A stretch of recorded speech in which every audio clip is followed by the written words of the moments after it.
Hey everyone, before we get started I just wanted to let you know that Dave and Kyle at their 3.5 bleed in a little bit to this episode. They start using the term cross-class when they mean multi-class, and they drag Megan right down into that with them. So every time you hear them say cross-class, what they actually mean to say is multi-class. Alright, let's get into the episode. Why do we even have rangers?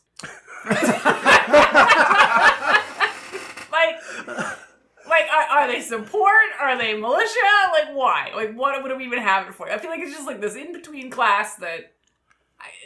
I think the idea of the ranger is kind of one of those things that's always been around and they're afraid to let go of. Ugh, yeah. Right? So they got to make it a little bit more flavorful. It's your fighter who's a little more nature-esque with a little bit of magic. Yeah, I guess so. Right? Like, it's just, it fills like 3 half niches without actually addressing any of them and does none of them particularly well, but it fills those niches so we can't get rid of them.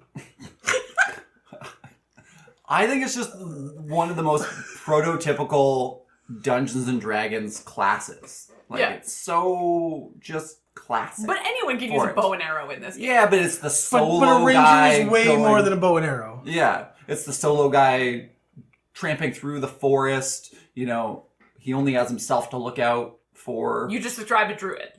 Yeah, but it's this not is more quite like the same. Fighter. Yeah, druids are more like in touch with the natural world, whereas rangers are more of a martial class.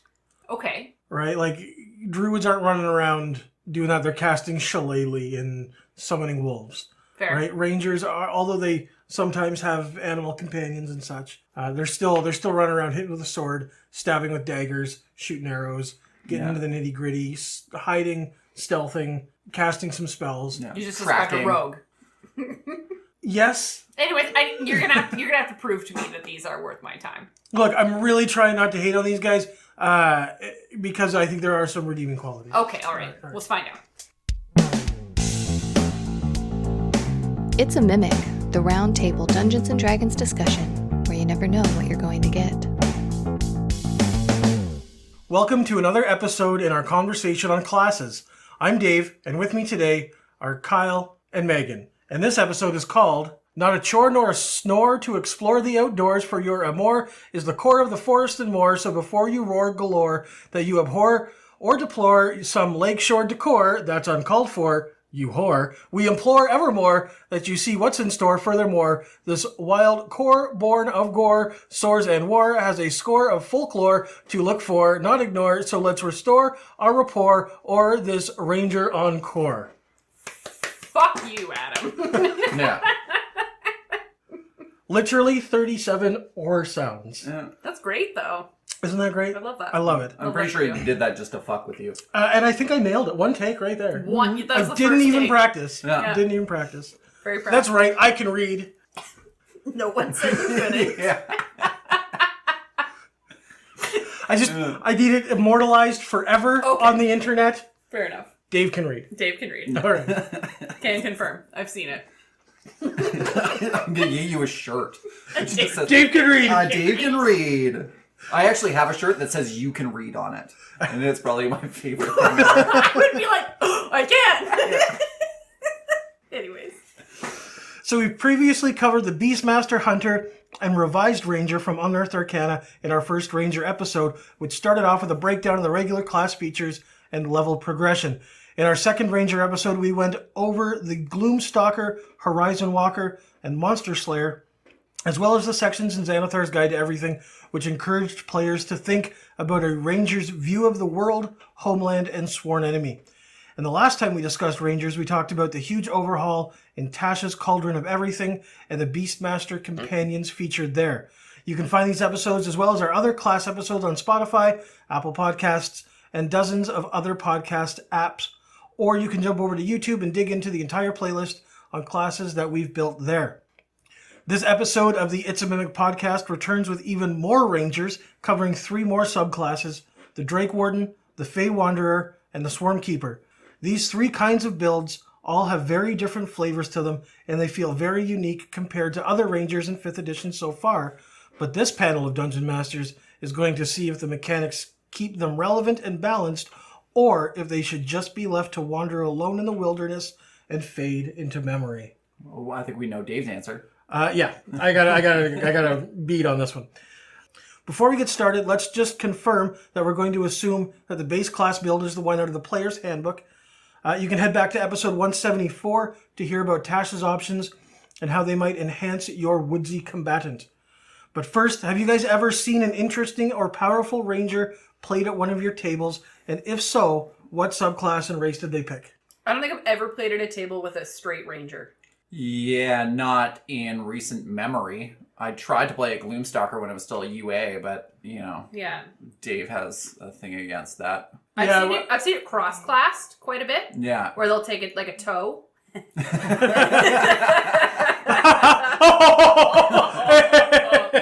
And dip it in. You know what I mean? So, but I've never seen someone like say, I want to be a ranger from 1 to 20 and then stick to it. Yeah, I don't think I've seen many 5th edition rangers. There were quite a few 3.5 rangers that I played with, and they were mostly elves and half-elves. Like, it's just the dex bonus just lends itself to it, right? Absolutely. Yeah. It makes a lot of sense, especially like the wood elf. Like, you get a little more out of it, right? Yeah. You can really lean into the theme. And I mean, you can really build an overpowered ranger if you wanted to, because there are a lot of feats and other things that can get you the ability to make ranged attacks really well, right?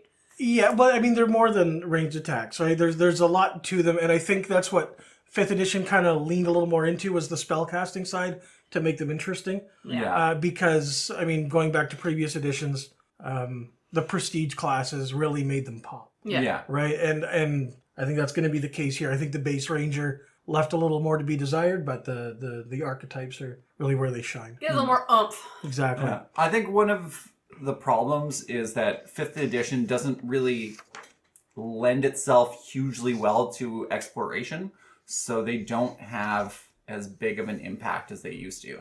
Oh, I think that's just the style of games we've played. I think that there's lots of opportunity for exploration. Yeah, but I mean, from what I've heard from other people as well, right? This isn't just my personal... Sure, if you're wandering around the jungles of Chult, you'll probably get some good use out of a ranger. Yeah. Yeah. Right? Their spells are going to lead to that survivalist style to be a little more useful, right? Because if you think about like a dungeon crawl, and you're in the middle of a dungeon crawl where like the paths are narrow and there's traps everywhere, sure, you might be the makeshift rogue for finding traps and those kinds of things, but being a ranged character like is very, very difficult in small spaces. Yeah. So, again, to your point, Dave, I feel like the flavorful additive of the spell casting and other archetypes make them relevant in a very, 5th edition I feel is very dungeon crawl heavy if you use modules. Oh, of course. So, I don't know. I feel like it's very helpful. But, yeah. Anyways. Thoughts? Yeah, I mean, yes. Yes. Yes. Yes. Yes, I have thoughts. Yeah. Yeah. I can read, and I have thoughts. Let it be known. I can read it. I have thoughts. Oh, my God. Therefore I am. Right? Before we get into it, though, let's break down the base ranger class, though, just so we all are on the same page here. They do get a 1d10 for their hit dice, which I really liked the 3.5. I think it was a d8, so they're a little beefier in this. Yep. That's on par with a fighter. That's what I like. I like to see that. You think of rangers as background archers, that kind of thing, but no, they can get up and in there and I would say you automatically think they're going to be squishy because they're ranged, but... No, not necessarily. They do other things too, right? Their strength and dex are their 2 saves. That's what they get. And at first level, they get the favored enemy ability. Okay, and this just gives them advantage on wisdom for survival to track, and advantage on intelligence to remember info about their favorite enemies. Right, like if your favorite enemy is goblins, you're probably going to know what goblin footprints look like. You're probably going to be able to follow them a little bit easier than other kinds. Right? Yeah, makes sense.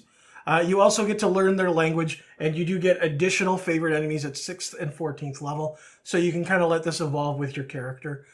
Say you're in a dungeon where you start getting more of a particular kind of creature, you can lend yourself more towards that. I kind of like that feature. I don't think in previous editions you necessarily got to pick additional favorite enemies, so being able to do up to 3 is kind of nice. It takes a while, but it's nice. You also get the natural explorer ability, which you choose a favorite terrain. When you make checks related to the terrain, your proficiency bonus is doubled. And things like difficult terrain is negated when you're in that terrain.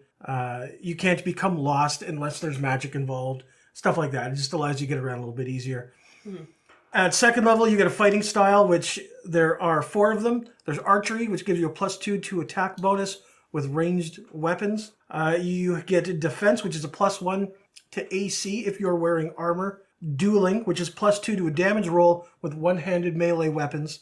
And 2-weapon fighting, which you get to add your ability modifier to your second attack, which I really like 2-weapon fighting. That makes up for a lot of their shortcomings, I think. If I was going to pick one, I think that's probably be the one I would pick. Yeah. I like the idea of the up-close hand-to-hand rather than the sit in the back and shoot a bow. Anybody can do that. In fact, when spellcasters become useless, that's what they do. So if the best I can do is the same as a useless spellcaster... That was a shot at Casey, our cleric. It wasn't supposed to be. I'm sorry. I love it. I think that there's more, there's more options. Yeah.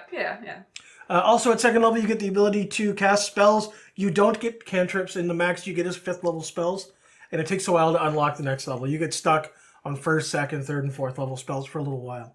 And of course, with a ranger, you're a wisdom-based caster, so you're using that for your stuff. At 3rd level, you're going to pick your archetype. To go over them just again real quick, there's the Beastmaster and the Hunter to the player's handbook. There's the Fey Wanderer and the Swarmkeeper out of Tasha's. There's Gloomstalker, Horizon Walker, and Monster Slayer out of Xanathar's Guide to Everything, and Drakewarden and Fizzbands. All right, so that's what we got so far.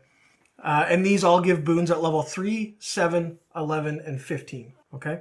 Also at 3rd level, you get Primeval Awareness, which allows you to sense whether dragons, elementals, celestials, fae, fiends, undead, or aberrations are within 1 mile.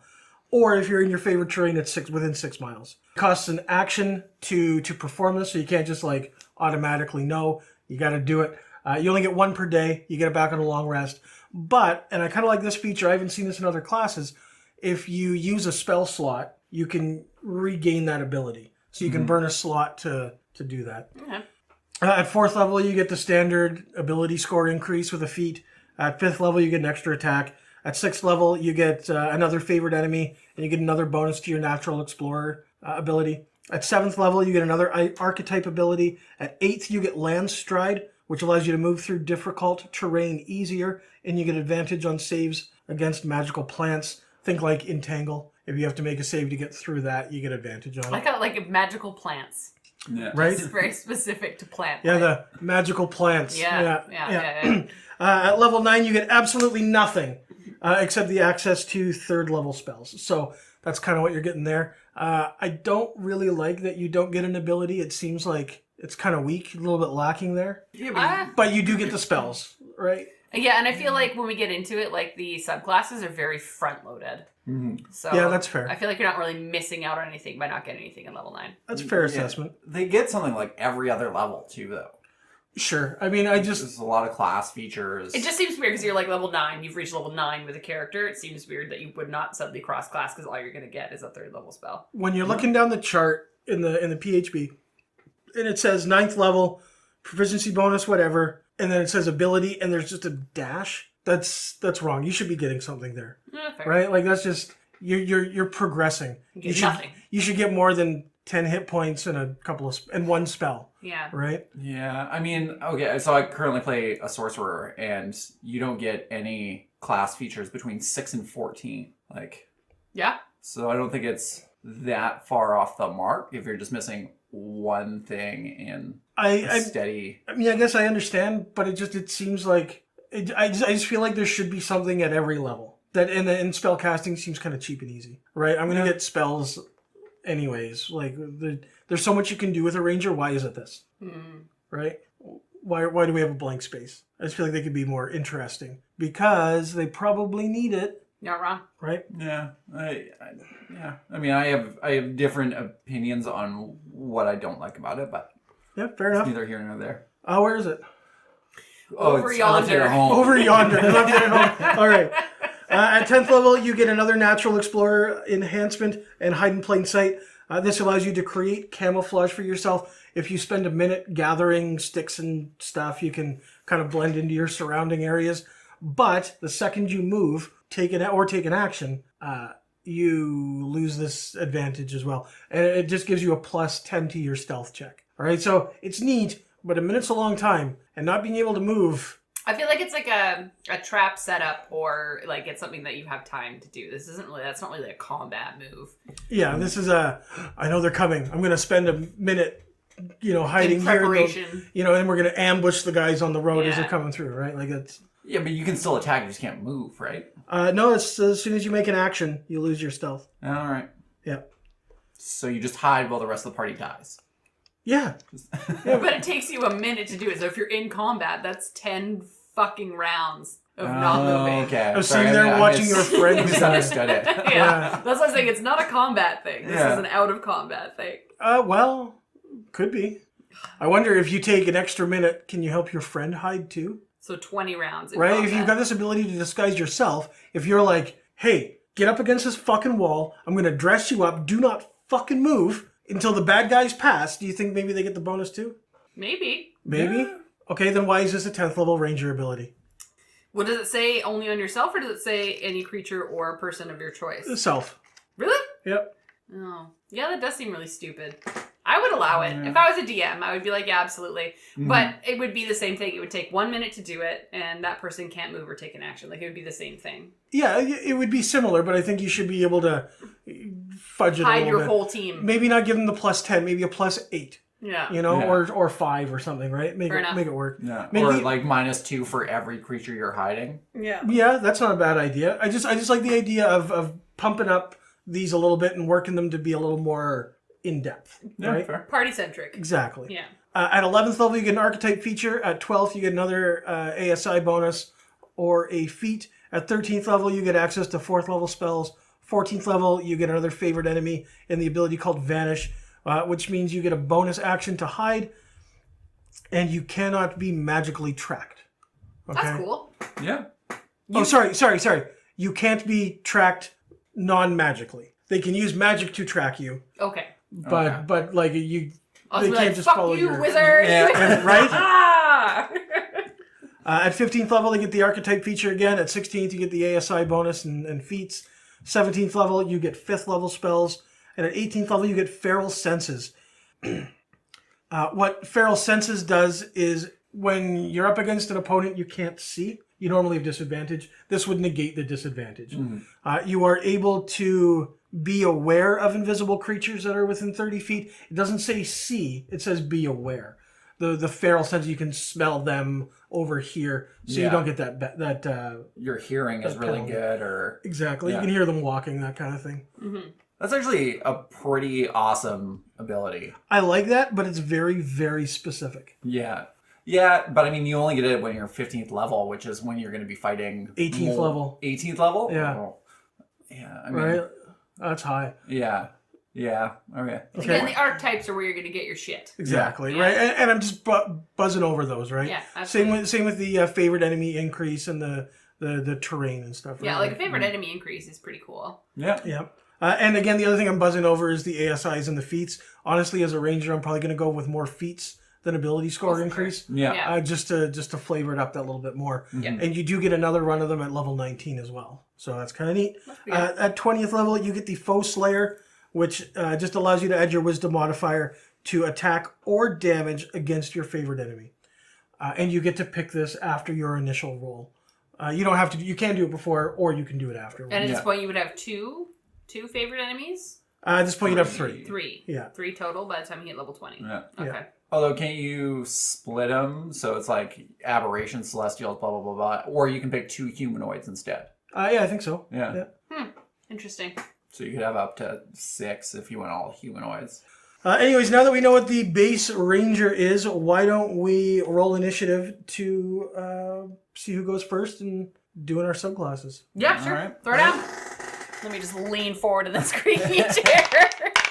Stop it, you're distracting me. Oh, I got a 20. I rolled a 19. I was like, I just talk. I don't want to keep talking. Thank you, Megan. You're very fucking welcome, Thank Dave. you. I can read.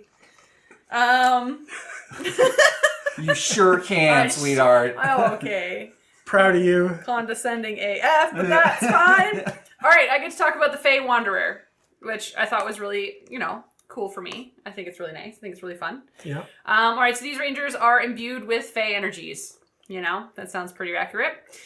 You can kind of get creative how this happens in your backstory. So, like, eating a poisonous apple or, you know, connecting with yourself with, like, it's just something that you can get creative with. Or Tasha's does have a couple of options in it for kind of like how you become imbued with Fey magic.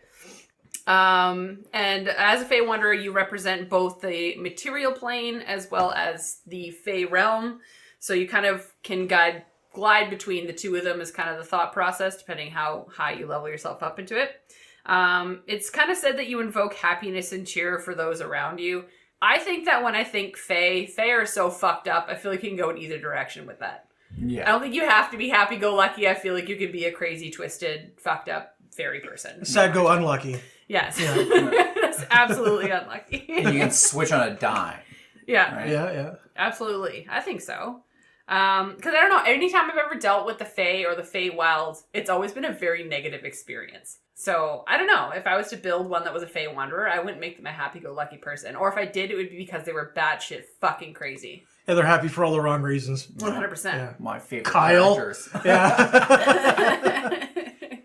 All right, so as I mentioned earlier, I find that these archetypes tend to be very front-loaded, so you do get quite a lot of stuff right away at level 3. The first thing you get is Dreadful Strikes, which physically, when you hit someone with a weapon, you get an extra d4 of psychic damage, which checks out Fey Wild, mental bullshit. This damage can only be taken once per turn, and then this does increase to a 1d6 at level 11, but that's it. That's as far as it goes, which doesn't seem that spectacular. However, I find there are very few classes that legitimately deal psychic damage. Like, there's not very many, if I try and, pinpoint it. Like Unless Cyanite or something? yeah, unless you specifically take spells that do psychic damage, it's not really necessarily imbued in your character. Yeah. Right? You also, of course, get a list of fun Fey spells that you can use. There is a chart in Tasha that outlines the spells you get, but just as a small breakdown, at level 3, you get Charmed Person. At level 5, you get Misty Step. At level 9, you get Dispel Magic. At level 13, you get Dimension Door. And at level 17, you get Mislead, which is the one where you basically become invisible and then you're replaced by another, physical aberration of yourself. This sounds like a more happy-go-lucky. I hate using Like that. a trickster. I was gonna say kind of like an arcane trickster without as much arcane. Yeah. It's very roguey. Yeah, Yeah. very much so. Okay. Absolutely. You also get a Feywild blessing or gift. Again, there's a table in Tasha's that you could roll on for some fun ideas. But of course, as I like to consider, your DM can help you kind of flavor this to go with your character. Some options for some ideas of what it would look like is you smell like lavender and cinnamon as you walk around, or your shadow dances around while you're not looking, or just other kind of cutesy things that can happen. It's more of like a flavorful text thing. It doesn't really do anything for your character. It's just there. Yeah. It just exists. A little more flavor for your... Yeah, so I feel like depending on what kind of character you build, you can come up with something fun and flavorful between you and your DM. And then also at 3rd level, you get Otherworldly Glamour. You are naturally charming, which means you get to add your wisdom mod to any charisma check you need to make.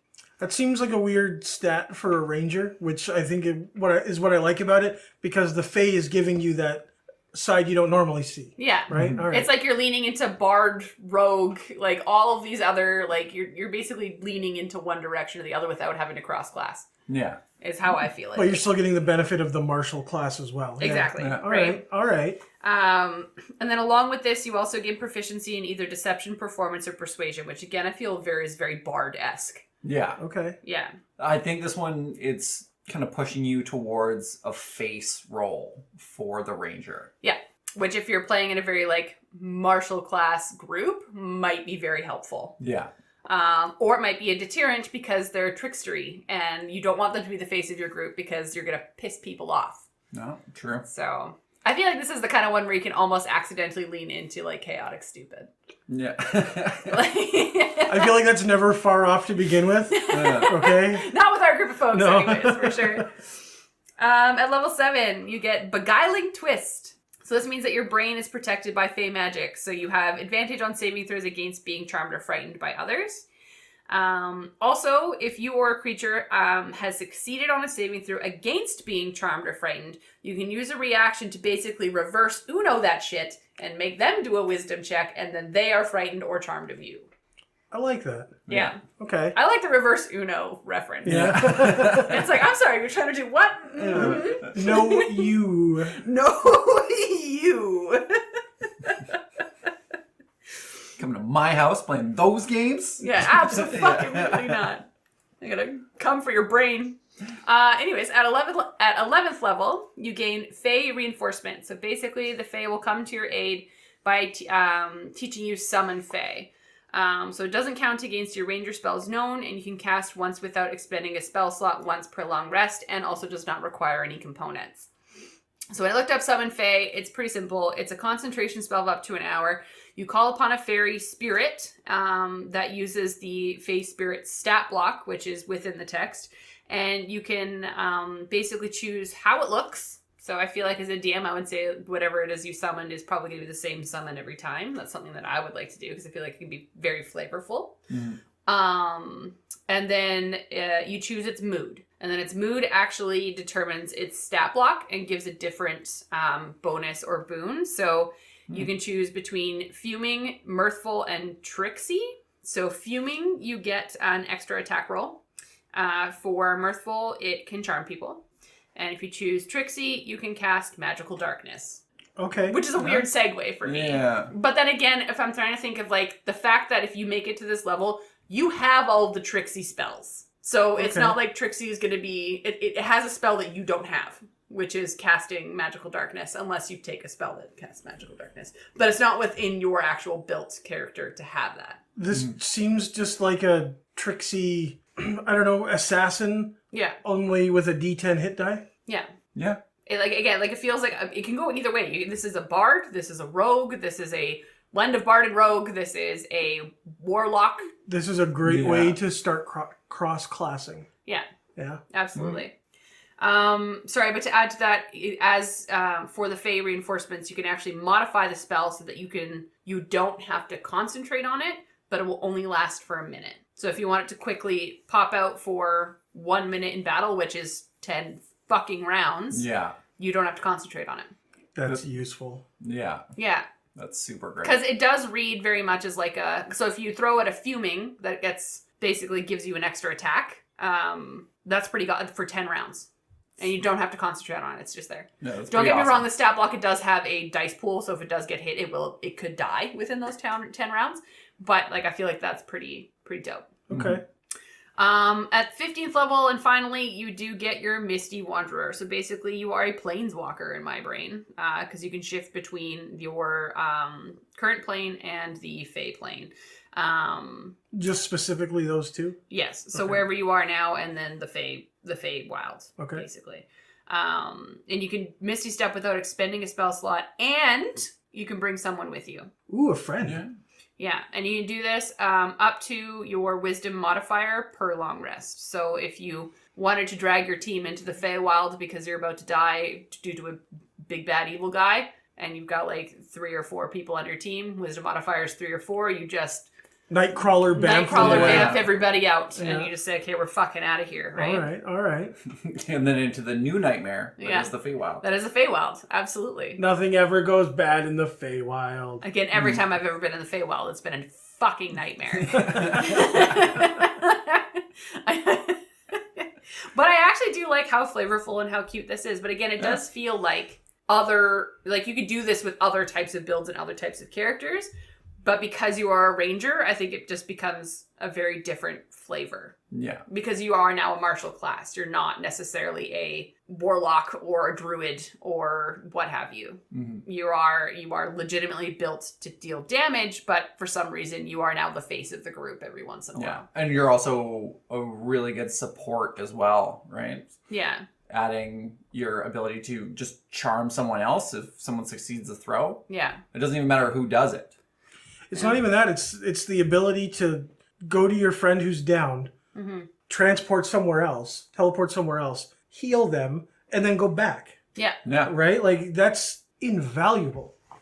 Yeah. Right? I was trying to figure out, like, what kind of, in, like, pop culture where this would fit. And weirdly enough, Nightcrawler was the only one I could think of because of that little bamf in and out kind of thing. Because, like, when I think Rangers... I can't really think of any other rangers in like specific pop culture that have like fairy and or magical capabilities. Yeah, these guys seem a little more aloof, Yes. right? And I can't remember an aloof ranger, Yeah. right? Yeah. Because this isn't going to be your Legolas, you know? Like, Yeah. it's not, it doesn't fit, even though it's an elf, but still. But yeah, I couldn't really think of anything that, I'm sure there's many people in our audience who could think of 1,000 different pop culture references that could fit this Fey Wanderer. And make ranger. sure you let Adam know every single one of them. Yeah. Okay. Megan's an idiot. She His has no idea what personal she's talking email about. addresses. Actually, his phone number is. Yeah. Text is the best way to get a hold of him. Especially at 3 in the morning. Yeah, absolutely. Yeah. But yeah, that's pretty much it for the Fey Wanderer. All right, let's. I got a couple questions. Let's roll some dice and see who gets to answer them first. Okay. 7. Oh, 18, hot dog. I got an 11. Kyle, you're up first. What stat, race, or background clearly synergizes well with this build? Well, I mean, it seems really elfy to me, Yeah. Yeah. but I also really like the satyr for it because I like the mercurial yeah. kind of attitude. Very Fey-esque already. Yeah. But I also like the hobgoblin. I'm not sure if it would be the most optimal build, but they're already kind of Fey touched as well. And they're kind of crafty and Yeah. Right? They can and be then, a little charismatic. They can be a voice of a party, right? Yeah.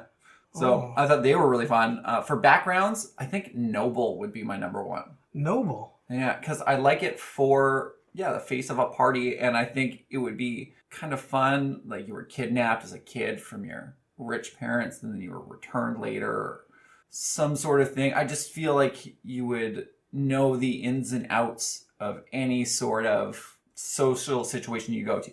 You would know how to act if you went to a royal ball, and then you also know how to act when you go to the slums of a city kind of thing. Yeah, fair enough. Fair, yeah.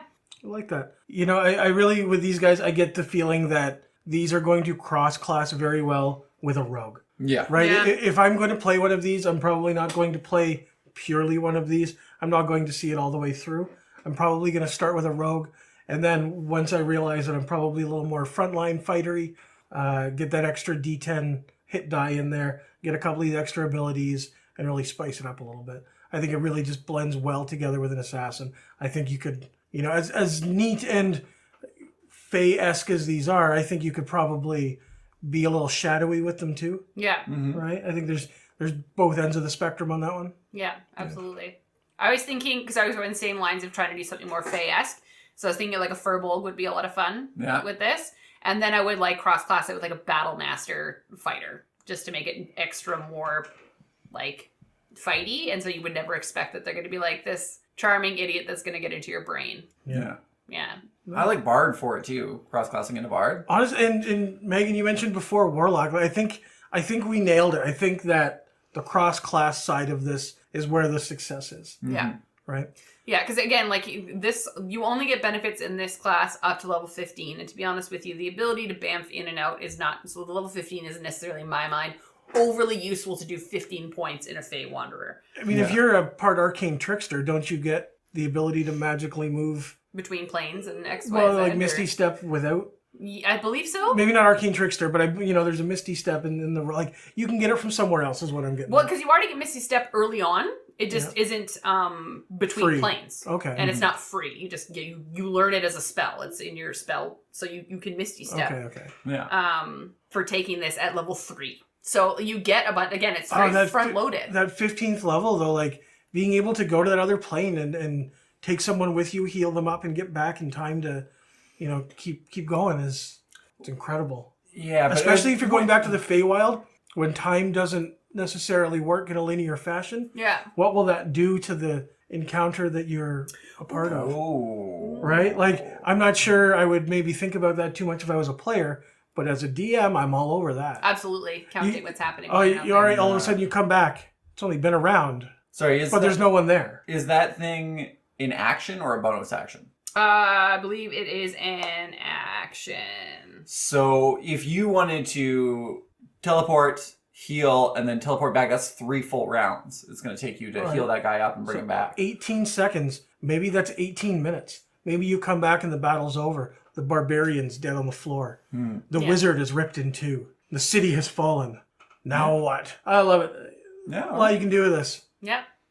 Or even building a big bad evil guy that is built like this. and then can bamf your players out. Oh, and leave them stuck in the Feywild? And leave them either stuck in the Feywild or bamf them out, take 10 rounds, like basically murder them in the Feywild and bring them back just bloodied and gone. Yeah, this would be a good way to further the plot line. You can really jump around with it. Yeah. Like you said, if you have like a band of these guys, maybe everybody gets captured and all of a sudden you wake up somewhere else.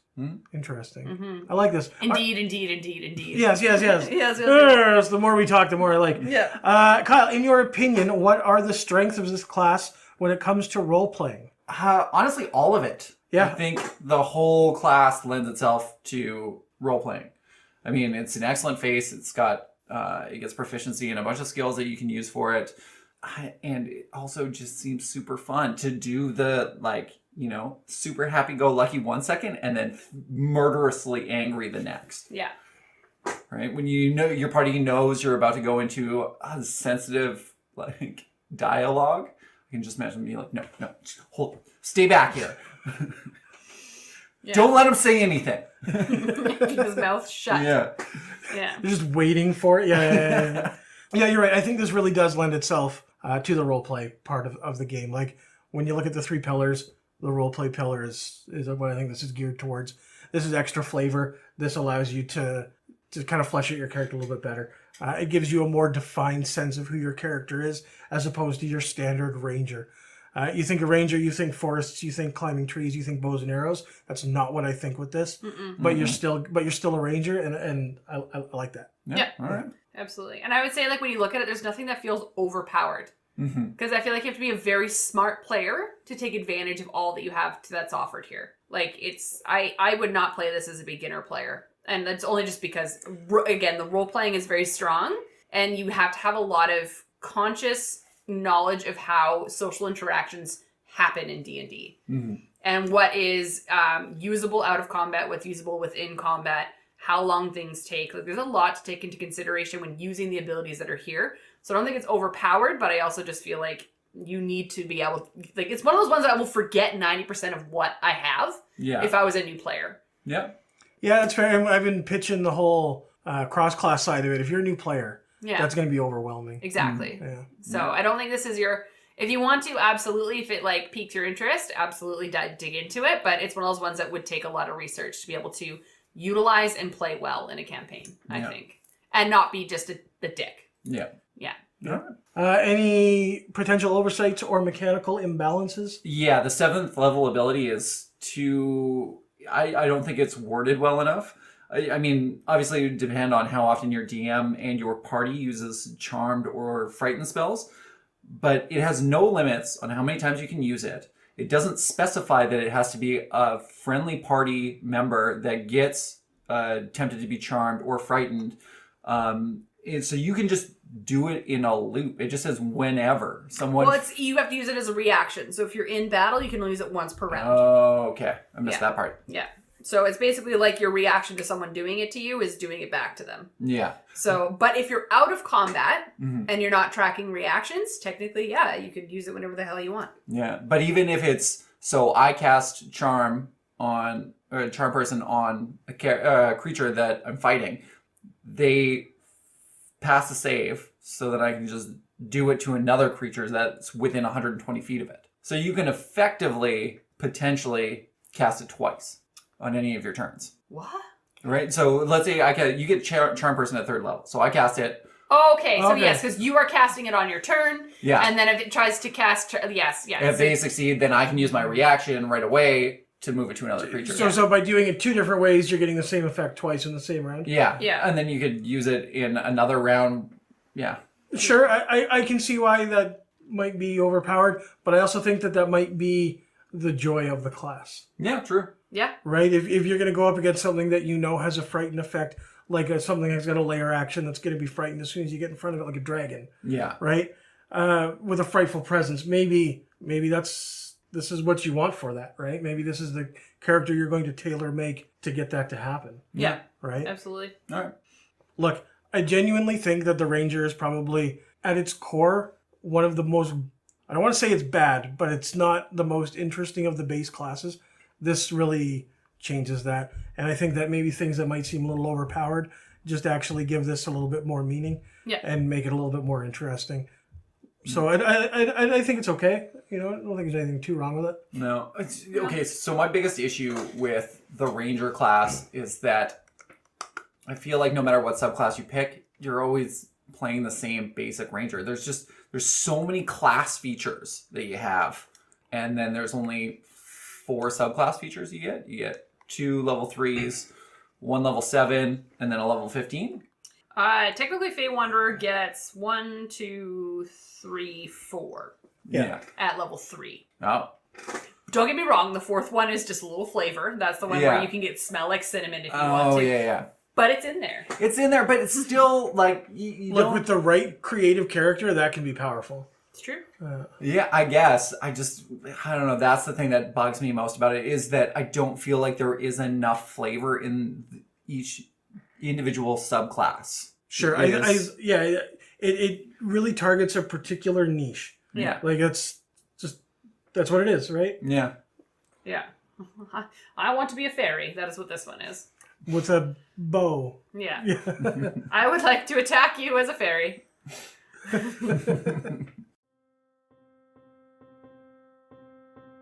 So I'm going to change pace just a little bit, and I want to remind everybody out there that Halloween is around the corner. And while you yourself may not be going out and trick-or-treating and getting a whole bunch of candy, one thing that you can think about is Halloween shops are open right now. And this is a gold mine for D&D props and costumes. And yes, elf ears are available all of the time through Amazon. But when else are you going to find cheap spirit glue? Or really spooky containers? Vampire fangs for less than $5. Players, go out and buy a foam sword. And foam bow. And foam axe. This is a great opportunity to jump out and flesh out, not necessarily just cosplay if you're not into that, but if you want to bring something unique and fun or funny to the table, now is the opportunity to go out and hit the stores and see what 5, 10, 15 bucks can pick you up as far as D&D props go for your table. And Dungeon Masters, this is honestly a gold mine as well. I've been walking around myself because I'm working in a Halloween store right now, so that's why this is forefront in my brain. And let me tell you, there are all sorts of things that I wish that I could pick up and buy for. There are prop rings for knights and nobles and voodoo priests and witches, and like there's also, I could go out and I could buy 10 rings and then make it, hey, here's a quest, go get these rings, this is the MacGuffin for the next 3 levels worth of play, and then literally hand the rings out at my table. If I'm playing online, the look on my players' faces as I sit down in a wig and full costume, or all of a sudden I'm revealed to be a vampire and I turn away from the camera for a moment, pop those teeth in, turn back, and DM with the teeth for the next 3 minutes. This is memorable DMing. Have fun. And because it's Halloween, the stuff is cheap, and because it's Halloween, it's a good excuse to be a little bit silly about stuff. But if you want to be spooky, now you can go buy black lights as well. You can go buy flickering electric candles and things like that to give you more atmosphere to your room or your table. There's all sorts of spooky sounds that you can find online. This is D&D Christmas. Go out there and explore. This message has been brought to you by capitalism. Second subclass, who's next? Was it me? You. Excellent. I got the Drakewarden, and let me tell you, this is the first time I actually opened Fizzbands and looked inside, and it's... and looked inside. Yeah. Oh, it is... I love it. It's great, right? One thing I always complained about with Dungeons & Dragons is there's too much dungeon and not enough dragon. Fair. And they did it, right? Nailed it, Yeah. right? The beginning of the Drakewarden, there's a quote. They say that rangers tend to look a lot like their bestial companions. That makes Drakewardens among the most attractive of humanoids. Quote right from Fizzban. All right, so these guys are... Thirsty-ass dragons. Yeah. Thirsty dragons. Yeah. Okay. Right? They love it. Move over, Bard. Drakewarden Bard. Sexy AF. Wow. Now, the Drakewarden, essentially what it is, your affinity to nature allows you to conjure up some sort of dragon spirit that manifests itself into a drake. And as your power increases, it does as well. The Drakewarden Origins, though, it kind of gives you, well, not kind of, it gives you a D6 table here. You can kind of pick your origin, where you came from, how you got your powers.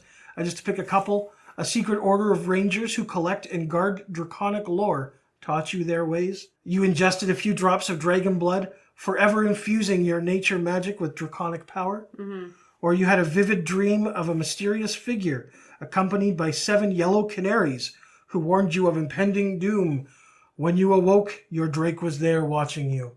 So the thing to me is there has to be an inciting event. Yeah. In order to get this, it's not just, I've leveled up, what do I do now? Well, it's a thing. No, there's a thing. Yeah, I think with both, like most of their archetypes of the ranger, it's like something that happens to you. Yeah, there's a spiritual aspect to it. Very much so. Right. At 3rd level, with the Drakewarden, your first ability that you get is the Draconic Gift, and you learn to speak, read, and write Draconic. All right, you'll be able to read, which is what I can do. You can read. Yeah. I can read. Yeah. Also, with the Draconic Gift, you learn the Thaumaturgy spell as a cantrip. Yeah. At 3rd level, you also get the Drake Companion. The AC for it is 14 plus your proficiency bonus. Your proficiency bonus is actually going to be quite important for your Drake Companion because the proficiency bonus comes up all the time. All right. Okay. For hit points, you get 5 plus 5 times your ranger level. And the Drake has a number of hit dice which are equal to your ranger level, and it gets D10s as well. So it gets a lot of healing as well, okay? Its speed is 40 feet, but note it only is a walking speed at this point. Strength is a 16, Dex is a 12, Con's a 15. Wisdom is a 14, and Intelligence and Charisma are below a 10. So they're more fighty than they are intelligent. It's a pretty good stat block, though. Not bad. Not bad. They are immune to whatever the Drake's Draconic Essence is. All right, and they also get Dark Vision up to 60 feet, and they know Draconic, which tells me that they can also speak Draconic. So you can have a back and forth. That's not the case with other Drakes. They would understand Draconic, but they can't speak it. Got you. Okay? That's cool. Now, this Draconic Essence that I'm talking about, when you summon the Drake, you choose a damage type, and that type determines the Drake's damage immunity and the damage of its infused strike trait. Okay? The infused strike trait is a reaction. When another creature within 30 feet of the Drake that it can see hits a target with a weapon attack, the Drake infuses the strike with its essence, causing the target to take an extra 1d6 damage of the type determined by the essence. So you pick lightning, the extra damage is lightning damage, and it's immune to lightning damage, right? So I've seen this come up a few times where it's like choose your damage type. Would you, for this, because it's your pet, would you think that you would give your player the ability to choose its damage type when it is summoned, or would you make them choose one at character creation and that is the damage type they are going forward? Funny you ask. It gets into it. Okay, tell me. You use an action to summon it, and it goes on your turn. It uses your initiative order going after you. Okay. When you summon it, you pick its kind, but you can keep summoning them. Okay. Now, you can only summon once per long rest, but again, you can burn additional spell slots to summon it again. Okay. Okay. And it lasts for a long time until it's reduced to 0 hit points. You summon a new one or you die. Okay. So at any point, you can have your lightning drake and then summon a fire drake and then summon a poison drake and summon a new drake to fit whatever you're doing. Okay. Okay. So you do get that option to change it as you go. Okay. All right. When the Drake does disappear, it drops all the items it was carrying. In addition to that, the 7th level ability for it is Bond of Fang and Scale. The Drake gains wings and a flying speed, which is equal to its walking speed. In addition to that, the Drake also grows to medium size, and if you are a medium or smaller creature, you can now ride your Drake. Dope. However, it cannot fly when you ride it. Okay. All right? You also get the ability Magic Fang. When the Drake bites, it deals 1d6 extra damage. So it just does 2d6 instead of 1d6 at this point. In addition to this, you also gain resistance to the essence type. So this is where it might be beneficial to actually say you're going up against, I don't know, fire giants.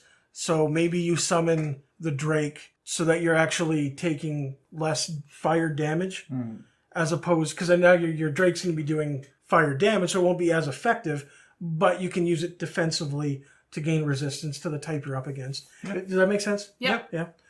At 11th level, you gain Drake's Breath. You gain a breath weapon. It costs you an action to do. It's a 30-foot cone. Your opponent gets a dex save for half, and it does 8d6 damage. You get to choose the damage type, and it does not need to match the essence of the Drake that you currently have. Okay? So sorry, is this that you can do it or your Drake can do it? You can do it. I don't much care for that. Because you have to consider that you're still a ranger. So you're not always going to be right up against them. So a 30-foot cone, in my mind, is going to be very specific to a use, or you're going to have to get closer to the battle to do so. Don't get me wrong, we did discuss that rangers are a little bit more beefier than your classic, like, squishy, distanced class. But that just seems a little bit weird to me. That you're going to want to run into battle to be able to use this breath. So, You can either be the Drake uses it, or you can. Okay. Yeah, and so the other thing I probably should have mentioned before, the Drake on its turn doesn't take any action except for dodge unless you use your bonus action to command it to do something. Okay. So you need to burn your bonus action to get it to attack. Got you. Otherwise, it's just going to dodge. Got you. Which So is fine, because I don't think Rangers have a lot of bonus action options. no, and these No. guys aren't particularly beefy to begin with. These are not frontline things. These are going to give you more benefit than be a benefit, if that makes sense. No, fair. Okay. Okay. Moving on. In addition to that, the damage for the breath weapon, like I said, it's 8d6. It does increase to 10d6 at 15th level. You use it once per long rest. Or you can use a 3rd level spell or higher to use this action again. So you can burn more later on. You can get more of these. Okay? Interesting. At 15th level, you get Perfected Bond.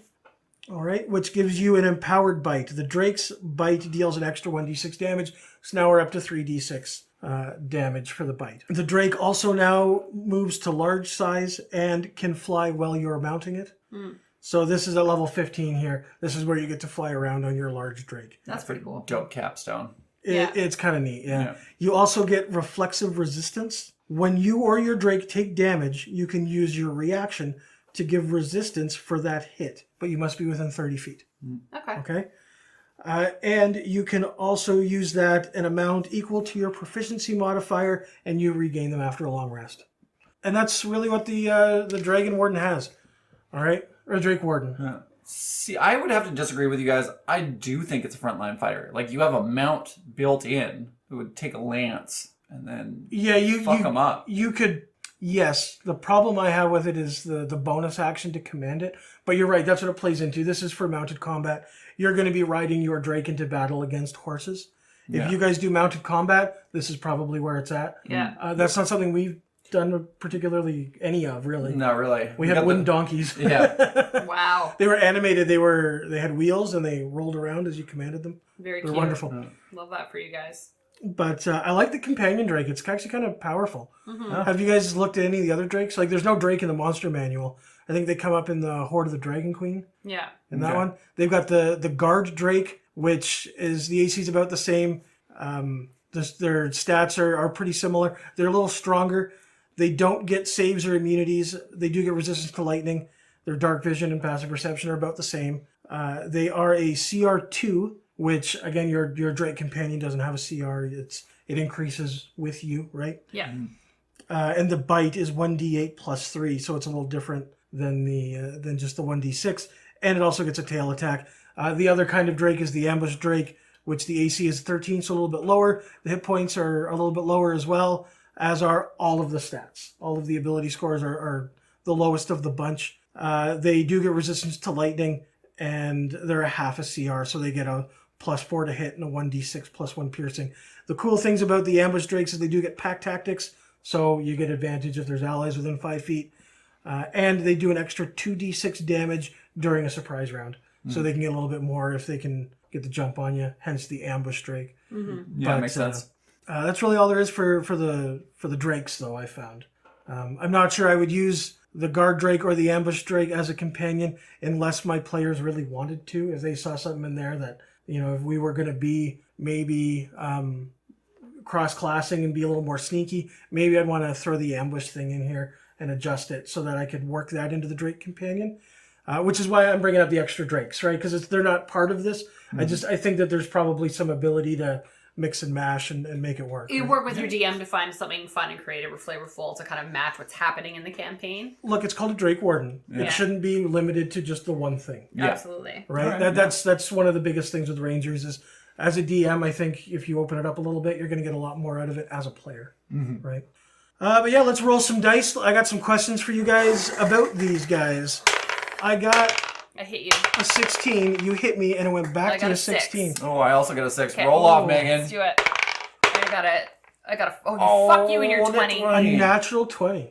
Ask your questions, knave. Wow. Damn. All right. Kyle, you got a 20? After, and my reroll. You're up first. Oh, right. I get to answer my own questions. Yeah. First question for you, Dave, because you can read. What stats, race, background clearly synergizes well with this build?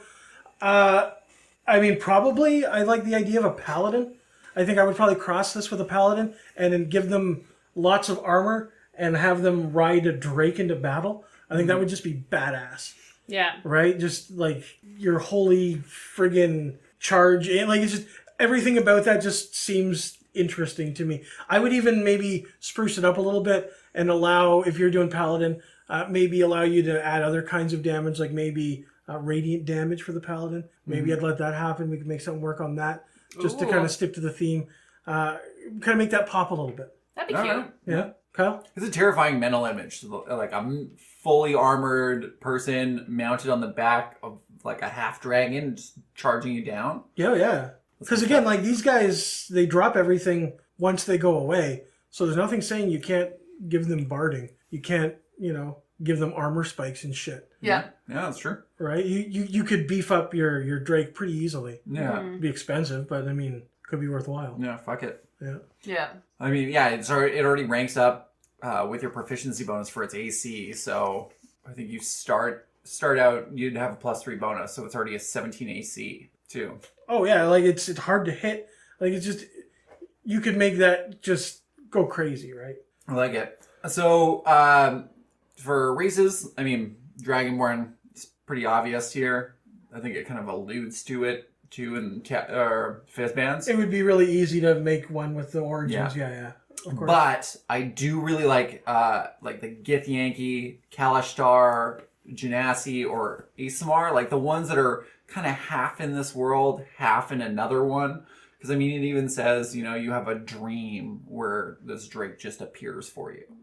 So yeah, the more cerebral races. yeah, something just kind of between two worlds, because that's what this subclass kind of speaks to me as. So, and I think for backgrounds, I go folk hero Folk hero? or soldier. Yeah, soldier I think fits. Soldier fits for this one. Yeah. for Yeah, sure. especially with the charging in mounted combat side of things. Yeah, Yeah. absolutely. What do you think, Megan? I would want to cross-class this with a Wave the Ascendant Monk.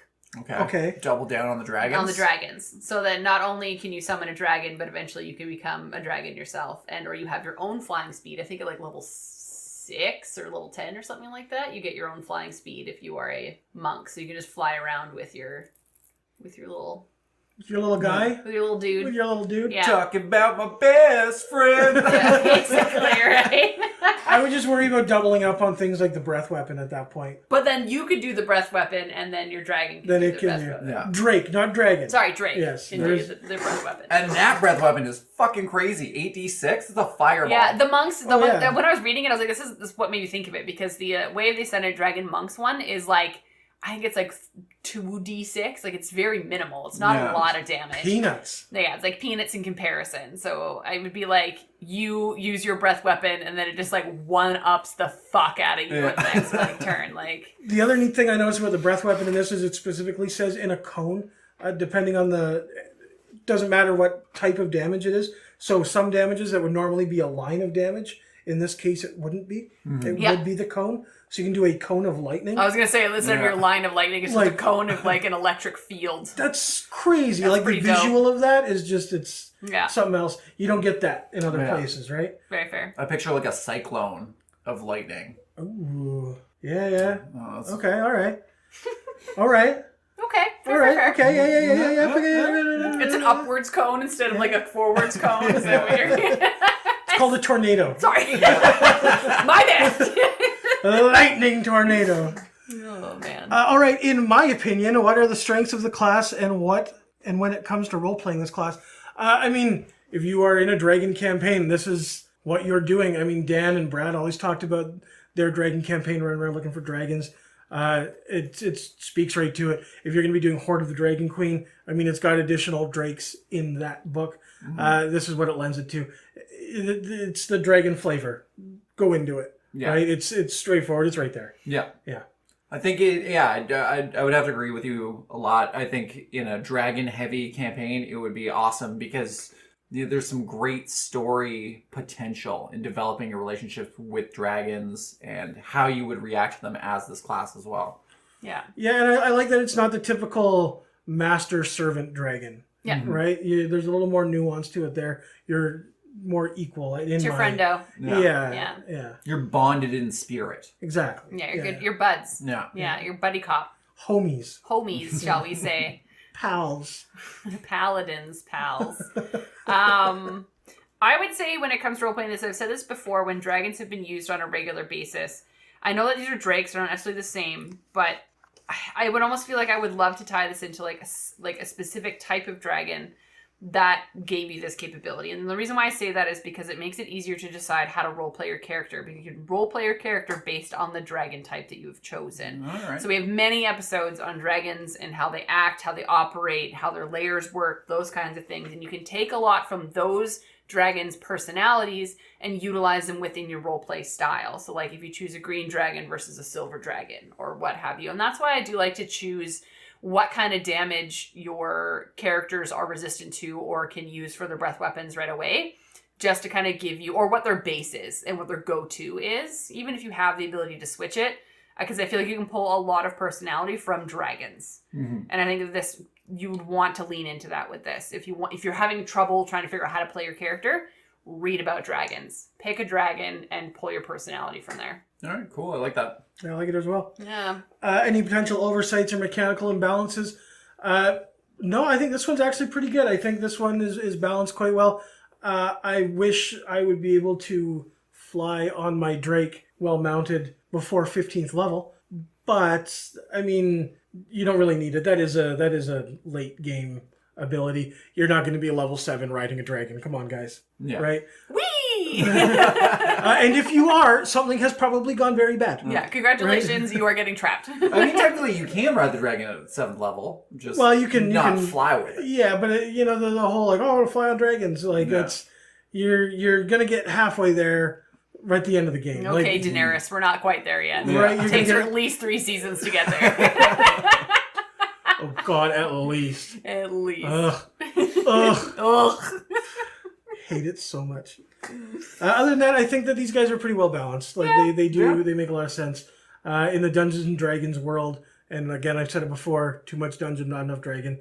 These guys really spice that up. It's a different take on different flavor of things, but I think that it really is just a mounted combat with a breath weapon eventually. Yeah. Right. 100%. All right. I don't see any oversights or mechanical imbalances. The only thing that I would worry about this class at all is I would be afraid it would foster a main character syndrome kind of thing. Because it's just, I don't know, it's a strong class. It's not like overly strong, but it just, I don't know. I would be afraid that guy would play this class. I feel like you could have fleshed that out in your background, though. I see what you mean. Like, this guy's going to be a little high and mighty. Yeah, I got a dragon. The dragons pick Just me. knock him down a peg. Oh, yeah, no, it's a drake. Come on. We all know it's a drake. You keep saying dragon, but we all know that's not fucking true. There's a 2-leg difference. Come on. Yeah. We know you got that one in an outlet store. Yeah, it's the Walmart dragon, okay? I don't know. And I would say that it also comes down to the players at your table. Because technically I'm playing a dragon princess in our campaign. And I'm very specific to say, I don't want to be the center of attention, and I don't want to talk. Yeah. This fucking bard keeps making me talk, but I don't actually want to talk. God damn it, Dan. Yeah. So, and I feel like you as a DM can kind of help navigate that too. So if you do end up with that kind of a syndrome in your game, then you can just have that conversation of don't be an asshat. Yeah. Which we talk about a lot. So. Well, there's lots of asshattery. So much asshattery. But I don't know. I feel like this one is very similar to the other class where it's not necessarily overpowered. Again, I think that breath weapon is fucking powerful. If I look at other classes and other things that have breath weapons, like it's good. Like 11th level, right? Like 11th level, you're doing 8d6, and But you it's can burn, just once. or you can then burn your 3rd level spell slot to do it again. Yeah. Yeah. Oh, okay, yeah.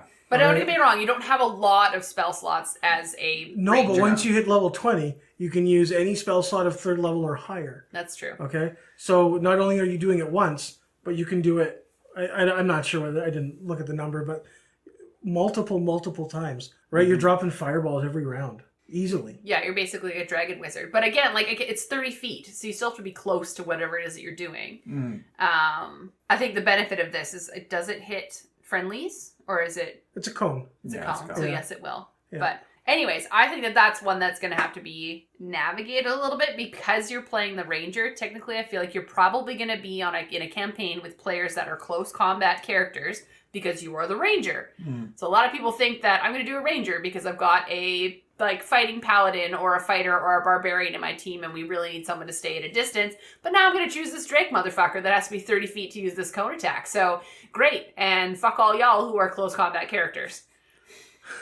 Right?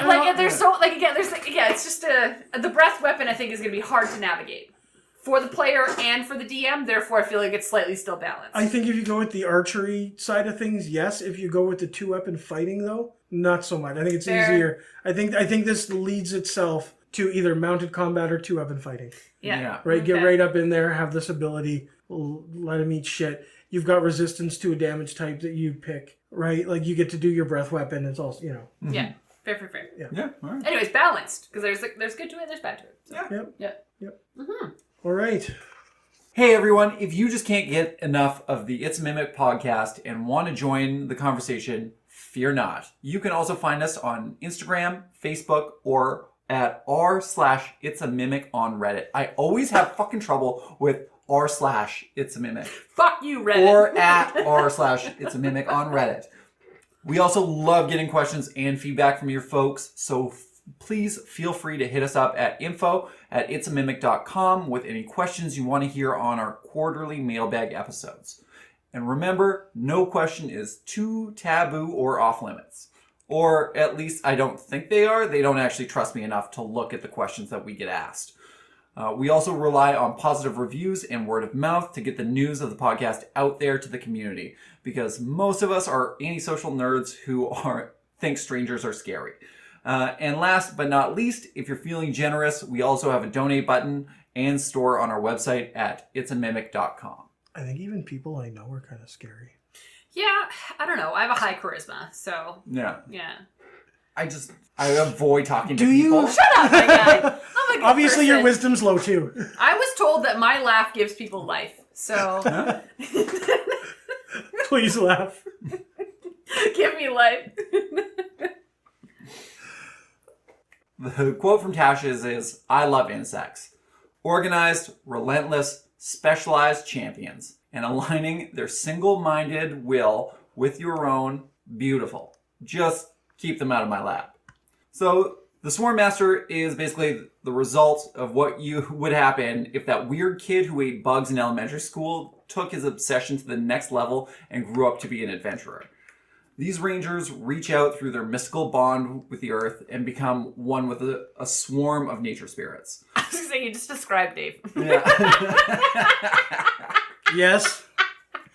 But wait, there's more. Okay, go on. Although often loners, Yes. Yeah, Yeah. fair. Yeah. they sometimes also form communities where each part works in harmony for the whole. Or in other words, dirty communists. Yeah, I got you guys. Yeah. You people. Yeah. What? I will not be affiliated. So for subclass features, you get 2 starting at 3rd level. When you choose the subclass, the first being Gathered Swarm, you have basically been found worthy and have bonded a swarm of nature spirits to you for life. The swarm occupies the same space as you, either crawling along your skin or buzzing around your head.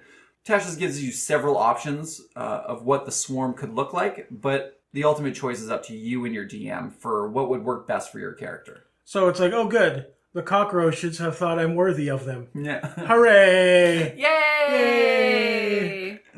I mean, you kind of get to pick based on your character. All right, the and stuff. centipedes. Yeah. Yay! Yay! So the options given originally are swarming insects, miniature twig blights, fluttering birds, or playful pixies. Now the swarm can assist you in a number of ways, once on each of your turns, immediately after you hit a creature with an attack. It can either deal an extra 1d6 piercing damage. The creature can be pushed up to 15 feet horizontally if it fails a strength check against your spell save DC, or you can be moved 5 feet horizontally in whatever direction you choose. The second feature is Swarmkeeper Magic, which is basically just your expended spell list. Third level gets you the Mage Chain cantrip, which when cast takes the form of your swarm in like a hand shape. So you're like a hand of bees. Yeah. Yeah. And Fairy Handy. Fire. Yeah. Fifth level gets you Web. 9th level gets you Gaseous Form. 13th level gets you Arcane Eye. And at 17th level, to the surprise of no one, Insect Swarm. All I'm surprised it takes that long. That's what she said. right. Oh, about the Insect Swarm? Oh, baby. No. We don't kink shame. We don't need Maybe to know. we should. I heard Terry's voice in my head. We should probably kink shame. There's a level. You're welcome, Terry. So now they have a little write-up here titled It's Your Swarm, where they ask you to consider how this subclass and swarm might affect the magic you cast and how they work together. For example, for Hunter's Mark, maybe you send out your swarm to surround the target's head like a halo, and the swarm kind of like falls off one by one, leaving you a trail to follow, you know, because it gives you an advantage on survival checks. Interesting. I like that. A little bit of flavor. Yeah. Okay. So just a little more descriptive. Or for daylight, maybe you summon like a swarm of fireflies, and they all just kind of like light up an area. I like the idea of following the trail of dead fairies to find your prey. Where'd they go? Oh, there's a dead fairy. Let's keep going that way. No! And then there's your Fey Wanderer, like, you fucking bitch. And as you're riding on your Drake, he's just like eating them on the way by. Oh my god, can you imagine all three of them just in one campaign? Holy fuck. Loving it. Okay, so it also gives you the option to choose what your swarm looks like. And you're not always stuck with the same thing forever. So you can change it throughout the game. You know, maybe it changes as your character grows and their priorities change, or the seasons change, whatever. Or maybe you just want something that reflects you as a person. For example, Megan, you might choose praying mantises or locusts. I was gonna say, choose your fucking words carefully, my guy. Because super cool insects, also terrifying and bloodthirsty. Fair. Yeah. I really thought you were going to go with dung beetle. Actually, Oh, for me! Yeah. For you! Oh, yay! it literally says, and Dave here might pick the dung beetle for obvious reasons. Fair. Yeah. Excellent. I love this for me. You don't praying mantises like rip the heads off their husbands? I can see it. Yeah. Yep. Checks out. Dude, I've seen videos of like praying mantises eating birds and rats. Like those things are killers. Checks Oh, out. yeah, Yeah, But they're also a dope ass insect. So. Yeah. Yeah. I have to say that because you know I'm gonna murder you in Yeah. about 5 minutes. Dave, can you walk me into my car after this? No! Staying here where Dan can protect me. Dad can protect you. Yeah. You think Dad can protect you? Yeah, he's got dad energy. He'll help. Right? I like how he said dad energy, but not daddy energy. There's a difference. There is a difference. He does not have the latter. Not to me, anyways. I mean, I won't yuck your yum, though. Well, I mean, he builds furniture, so. Yeah. Go on. Anyways. At 7th level, you gain the Writhing Tide feature, where as a bonus action, you can use your swarm to essentially carry you. Yeah, it lifts you off the ground. Yeah. That's pretty cool. So for the next minute, or until you are incapacitated, you gain a flying speed of 10 and can hover. Which, 10. Like, you can't go far with it. You only go 60 feet altogether in the whole minute. But I think you could probably manipulate that to work in your favor. Yeah, I mean, it could be useful when you're dealing with, like, ledges and shit. But, yeah. I mean, could you fall and then have that happen And take you the last 10 feet down. Bonus action. So you're talking I about use my reaction. action to fall. Purposefully. Yeah, if you stepped off something and then like stepped onto your insects, you could do that for sure. Yeah, I feel that would be like a dramatic fucking entrance. You know, or they form steps for you, so you step on it and like walk down. Yeah, or fuck like the 3-point landing. You just fucking leap off a cliff and just like fall to your doom, and then just like a swarm just like forms underneath you and then guides you the last 10 feet down. That'd be pretty badass. This is like my like. And then when you hit the ground, they assemble to like show your house sigil behind you as you're doing the pose. It was just a giant thumbs up. Thumbs up full of bees. No, sorry, middle finger, just like more accurate. Fuck you guys. Sorry, go on. So you can use this you can use this up to your proficiency bonus, regaining all uses after a long rest. 11th level gives you Mighty Swarm, which is basically upgrading your abilities from Gathered Swarm. So the Swarm now deals 1d8 piercing damage instead of a d6. If a creature fails its strength check against being moved by your Swarm, you can also knock them prone, which is fucking super useful. And if you move yourself, you also gain half cover until the start of your next turn. So finally, at 15th level, you get Swarming Dispersal. So when you take damage, you can use your reaction to dissolve yourself into your swarm and then teleport 30 feet away. And then coming back. You're basically vampire batting yourself out. Yeah. Yeah. But only praying mantis. Oh my god. Yeah. Love it. Mandibles, go on. You can also use this a number of times, equal to your proficiency bonus, regaining all uses after a long rest. So my positives and negatives for this class, I think it would make a better NPC than PC, at least for me. I don't really... It does have like a villain's entrance kind of feel to it. This feels like the hermit in the woods that you're going to go find and get information from. Yeah. But you're going to come across, and he's going to be doing something real weird with his swarms. Something you don't expect. You swat away the moth, and it's just like, oh shit. Kink shame. What? Yeah, well, he said he's doing something real weird with a swarm, and judging by the tone of our earlier conversations... I'm not talking like centipedes up the dick hole. That was a reach. Yeah, well, I was thinking like jerking off with your swarm, you know? What? How would you...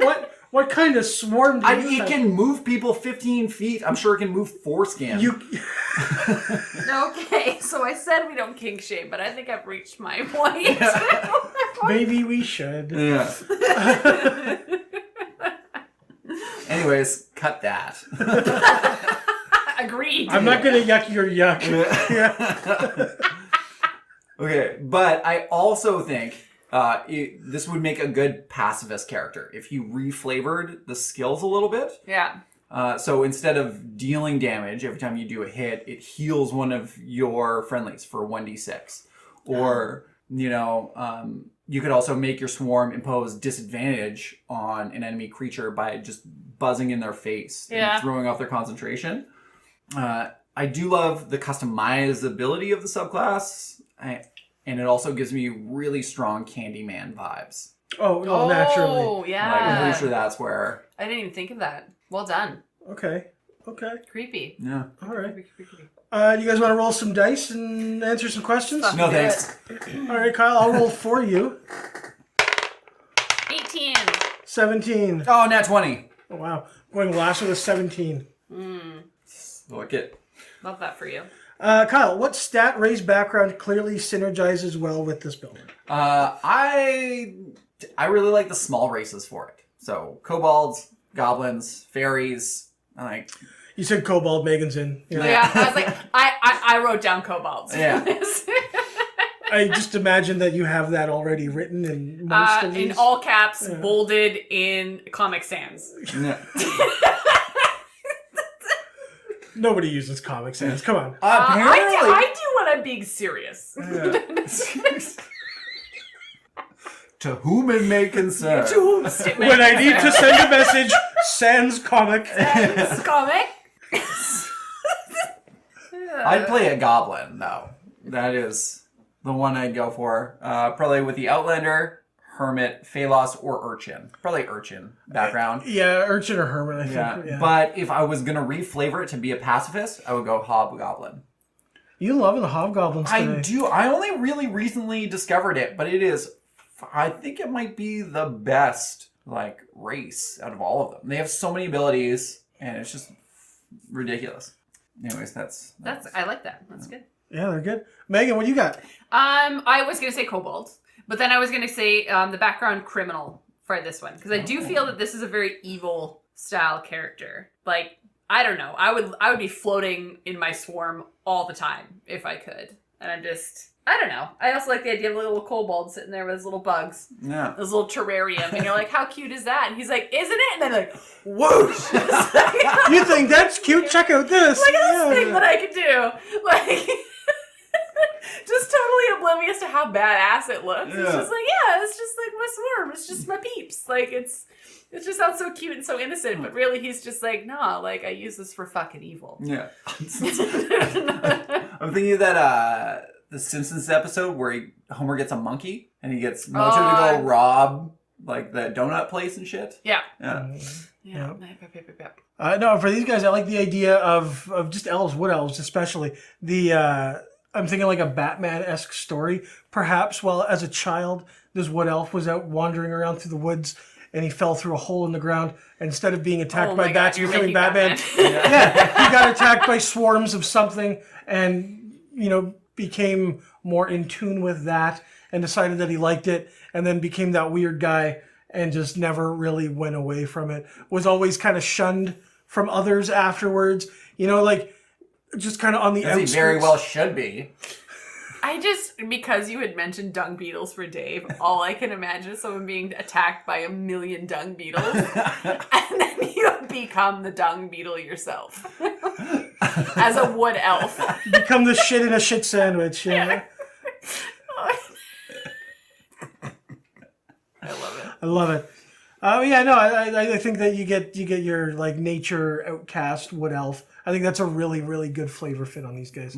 Yeah. Kyle, in your opinion, what are the strengths of the class when it comes to role playing? Well, if you like playing weird characters, this one's for fucking you. I imagine the character just constantly talking to the bugs. Like, yeah, I know, right? What a dick. And just...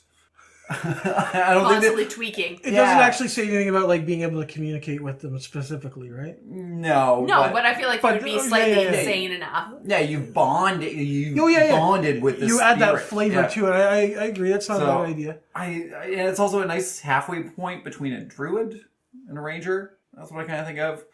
It's the druids, like the black sheep to the druid family. I think that's more Circle of the Spore. Yeah, I think they are very I think that close Swarmkeepers and Spore Circle Druids are hanging out in the woods together. Yeah. They're in that creepy deep dark of the woods together. Yeah, I can see that. Other than that, it's got a lot of nice flavor to it. Flexible level casting, so it's great for, players that like to get into the descriptive details of how they do everything. Yeah. Okay. All right. I like that. I feel like this would be, again, I like the idea of playing it pretty crazy. And I was just thinking that they would dress up like there's whatever bug their swarm is. Just imagine 100 little arms coming off the side for his millipedes. 100%, or just little antennae if you're a bumblebees, or black and gold stripes. And it's very subtle. It's just when you describe your character, I rock up and I'm in a gold and black t-shirt with little mandibles hanging off of my sides of my cheeks. With my discreet mandibles hanging off the sides of my cheeks. I would buy a Bumblebee costume just to wear it to every session. This is what Bumblebee Man from The Simpsons. Yeah, okay. Absolutely. But I feel like we're playing this one super... we played the other ones pretty serious. I feel like this is the one that's a little bit ridiculous if you're playing it as a player. But again, it also breathes super evil. Yeah, it does. So I think that if you were going to play this as, to your point, constantly tweaking out, little bit psychotic, talking over their shoulder all the time, even though their swarm isn't, present. Yeah. But, they can constantly see it and hear it, and it is constantly, in their head. Right? Yeah. I just think that would be a lot of fun. But, yeah. What about you, Dave? Yeah, I mean, these guys are, we've gone over it already. Like, they're the perfect outdoor loner. They're the guys that love playing in the dirt, playing in the sticks.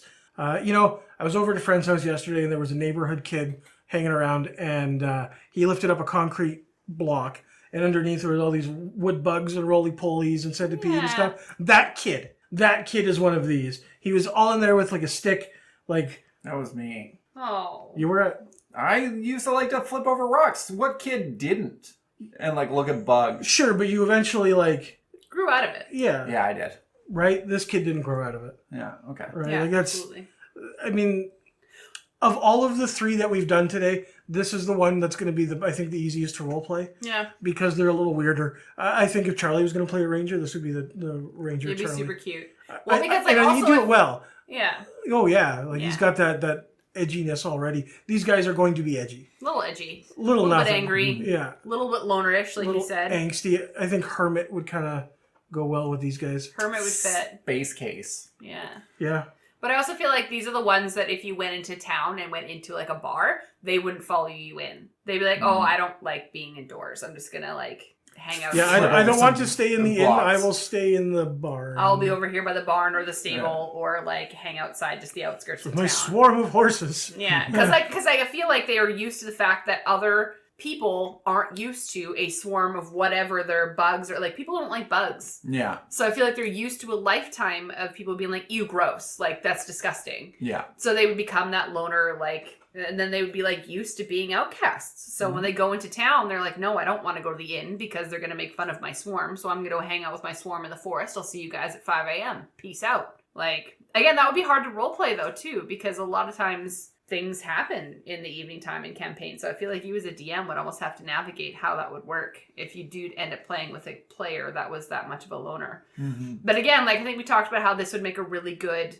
either a BB, like a big bad evil guy, or even just like an NPC that follows your group around but doesn't follow them into town, just kind of stays in the outskirts Yeah. watching you. The cart watcher. The cart watcher Yeah. is this. Yeah. Yeah. The man who plays with bugs. Any oversights or mechanical imbalances? It's kind of hard to say without actually playing one, but I think it would become pretty boring and repetitive and one-dimensional in combat. You know, they just don't have a lot of variety in how you would play them, because each of the subclass features kind of ranks up with all of them. I also find the 7th level feature pretty blah. Yeah. You know? Well, fair. It does seem weaker than the other ones. Yeah. Mechanically. Flavorful wise, sure. Again, you could build a character around this to have a lot of fun playing, but you would really have to lean into whatever spells you're choosing as a ranger, and then like your feats, I think, are going to become very important to your ability to be like relevant in combat. Like, you're going to have to be very focused on how you build it, because it's not giving you a lot, Yeah. to be honest with you. No, and I think that's kind of the oversight there, is that they don't give you a lot, but I think there's a lot of nuance and ways to inject the flavor into your campaign. I think that maybe if I'm the DM and I got one of these guys at my table, maybe they can hear thoughts from the insects, but they can't communicate directly. They can't be all like, all right, bug, I need you to go in there and scout out what's ahead. That's Yeah. not going to happen. But you can get that, little one-off thing. Maybe here and there. Maybe it's a once a day kind of thing. You work that into it. Also, I like the idea of changing up spells like Entangle to, instead of vines, maybe you got centipedes that come up, and that's the difficult terrain you have to get through now. The Swarmkeeper love centipedes. it's an easy swarm to me. Like, they're creepy crawlies, right? More so than dung beetles or whatever the fuck Megan is. I am a praying mantis. Is what I've just been told. So Whatever. whatever. Fine, you get the good one. Yeah, Okay. absolutely. But I yeah. also call her locusts. What the fuck? I can Scourge. Dave, a I plague. need you to walk me to my car. I will kill you. Yeah. I will watch. I don't know why people are so afraid of me. It's such a strange concept. Really? Really? This is why. I was just more going with a running gag that everybody's afraid of you. It's not a gag. Help. Whatever. I'm a good person. I'm sure that you tell yourself that often. On a daily basis. Let's roll some dice here. Let's come up with a creative build and go from there. I got a 9. Oh, I got a 20. I got a 1. Oh, nice. We're almost so I don't evenly have spaced. to do this, right? No, you do. In fact, 1 is so bad you get to go after the end credits. So again, with this, just a creative build. Think about what kind of race background it might be and what kind of environment, campaign kind of thing. Absolutely. So I would want to do a Fey Wanderer. I think they're kind of cool. Yep. However, I would choose the sage background. So very arcana and like history. And like, I feel like I would almost want them to be very like ethereal and very fairy-esque. I would choose a variant human only because they have the ability to have the extra feats. So I would choose things like mobile, so their extra movement is added into that. Because not only can they Misty Step, but now they can move faster around the field. And then, again, I would want them to be very floaty, very, like, mentally airy. And Aloof. Yeah. Shall we say. Because I think that would be fun to role play. Because you can kind of play it. I was thinking, what is that girl from Harry Potter? What's her name? The really, like... Luna Lovegood. Yeah, I would want to play her like that. Like, Okay. that was kind of what I had in my head. Okay. Yeah. And the kind of the same thing where it almost feels like they're talking to themselves, but they're actually like drifting in between the realms Okay. and talking to like the Fae and that kind of stuff. So like a little quirky. a little bit quirky, a little bit weird. But again, is kind of like that very, very good support character. So I would probably give them a lot of healing spells and a lot of like battlefield manipulation spells is what I would go to with this one. But I think that would be a lot of fun, and I think that's very different from being like your basic druid or what have you, being able to play those kinds of like earthy, aloof characters. But that's what I was thinking. Yeah, nice. I like it. Cool. Yeah. I was thinking for mine, I would probably do the Swarmkeeper, and I would probably make them a drow, and I would probably make that swarm spiders, because it just works. I hate everything about you. Yeah. Right? It's, yeah, right now. Like, it hasn't always been this way. Come on. This moment, Yeah. spiders, hard pass. I can read people, not just books, Megan. Okay. But no, I think that you give them an Outlander background, and I think that this works very, very, very well. Yeah. This is not a stretch of the imagination. You could almost make almost every drow you come across Swarmkeeper-esque. I mean, we're doing Dungeon of the Mad Mage. The drow that we've dealt with so far, if they were a little more Swarmkeeper, a little more creepy crawly, I think that wouldn't have necessarily changed the interactions, but it might have really changed your interaction with everything else on those levels. If these guys came off as really gross and off-putting, you wouldn't have tried to have been friends with them as much as you did. Not that it worked out particularly well to begin with. I don't remember ever trying to be friends with There them. was some talking that happened back and forth. There was some chit-chats. There was talking Yeah, and I know that... slightly before I dropped a fireball on them because I took perceived umbrage for my fake house that I was trying to represent. Yes, and then Guppy and Nabilla's characters both died fighting the drow. Yeah, that's I true. love that his name is Guppy. Is that his real name? It might as well be. Yeah. Fair enough. It's capital G-U-P, capital E. Okay, that's the way you Guppy. spell it. Guppy. Okay. Guppy. Right? Because again, he's illiterate. Right. I hate you.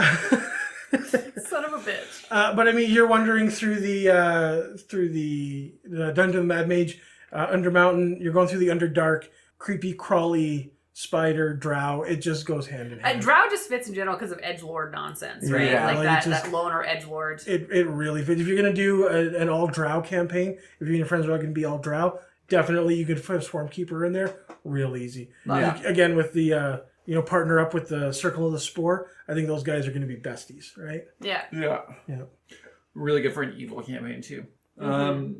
So I think I would go Fey Wanderer as well. Now that we went for those two already, I feel like I should take a Drakewarden, but I am not prepared to do one. So I like the Drakewarden too, but I find that mounted combat comes up so infrequently that I think the style of But you campaign can we force play, it in there, right? Like you don't need to have both sides mounted combat. No, you're right, you don't. But I feel like it probably lends itself more to that. I'm probably not going to do a dungeon crawl with a Drakewarden. No. Right? It would be more of an adventuring, like outdoorsy. Yeah. Right, the kind of Drakewarden thing. is really fucking cool, but it's got to be the right campaign. Nah, Yeah. you got to be on a mountaintop at some point. Great and Strahd until you get into the castle, you know, like it's just a whole like Yeah. rigmarole. Yeah. Anyways, what's your fave? So I think I would go Fey Wanderer with the Satyr and then cross-class into Bar. A satyr? Say Satyr? Satyr. Satyr. Okay, yeah. Isn't that what I said? You said Satyr. It's not Satyr. Satyr. Yeah, no, it's Satyr. Satyr. Satyr. Satyr. Yeah, There's been a few words with you where I'm just like, where I don't pronounce them to your... to my satisfaction. You should point every one of them out Yeah. going forward. Just write a list. Yeah. No. Stop everything and make sure we point them out. Satyr. Seder. Yeah. Isn't that a Jewish celebration? What? Seder. No. Spelled like, yeah, it is. Is it? Yeah. I don't know. I'm not. Neither am I. But I just happen to know what other cultures do. And I think it's spelled like Sader. That's Satyr. Seder. There's no Satyr. Okay, There's no T in there. Yeah, Seder is a religious meal served in Jewish homes on the 15th and 16th of the month for Passover. Now, is that only on the Gregorian calendar? Because the 15th and 16th seems very specific. Isn't Gregorian Russian? I don't know. Okay, we're getting into some bullshit Yeah. here. Anyways, talk to me about your Seder. So the Seder, it would be College of Glamour and the Fey Wanderer, because I think they would stack, like the abilities would stack really well. Yeah. And it would just be a good way to fuck around with everybody. Yeah. It would be charming people left, right, and center. Getting them to do tricksy things. Trixie things. Trixie Yeah. things. Yeah, I like the idea of cross-classing because we again talked about cross-classing with an arcane trickster. It fits right into that wheelhouse. Too. Yeah. Yeah. What background would you do? Noble. Noble? Yeah. Yeah. That makes Yeah. sense. What kind of environment? Like if you were going to pick a campaign setting, where would you drop them? Oh, definitely a city campaign. Yeah, I was thinking like that kind of character would be interesting to see in like Sharn, Yeah. where Eberron, big world, city of towers. There's so much You and going your on. fucking Eberron. Of course, it will always come back to Eberron. Eberron. You know this. Get over it. Fair enough. Okay. Yeah, we've never played an Eberron campaign. I've You never haven't. played an Eberron. No. We only did Eberron in 3.5. We did our last stretch of 3.5. Actually, I guess it wasn't quite the last, but we did a 4-module campaign arc, and like they were all linked to each other. Yeah. So there was common bad guys throughout the whole thing. All in Eberron, we went from one side of Corvair to the other, riding lightning rails. There was an airship crash. There was submarine battles. There was everything. All right, cool. Any final inspirations from everybody before we wrap it up? We talked about it earlier, and I want to elaborate on it, but I would love to do, as a DM, in a campaign, 3 siblings, one of each style, with the different personality types. And then they would be your main arc big bad evil guys. Because you would have your aloof Luna Lovegood, your twitchy, weird, crazy, like Swarm, whatever. And then your like aggressive, barbarian-esque, like Drake thing. Yeah. And I feel like having 3 different personalities, but with a similar like commonality of protecting whoever their mother, father, or cult is, I think it would be a really cool campaign hook. Like you meet one of them and be like, oh, well, just wait till you meet my brothers or what have you. Oh, They're so okay, different cool. when you give them that common backstory. It really... It's very strange because Spices you're not it going up. to expect that this Luna Lovegood has this twitchy swarm thing brother. Like, Yeah. you know what I mean? Like I feel like it would be a very good contrasty, like your 3 main pillars before you hit the big bad evil guy. Yeah. Like, I just think that I feel like all of these archetypes can be really well used as NPCs as a DM. So even if you are a person who's looking to play these as PCs, as DMs, definitely look at them to build a good NPC. I think they've got a lot of good flavor to them for that. Yeah, Yeah. I agree. Yeah. Kyle? I just... Rangers are fucked. Yeah, Rangers are fucked. Such a I don't know. weird I class. actually kind of like these. I don't think I would ever play a Swarmkeeper as a player, Yeah.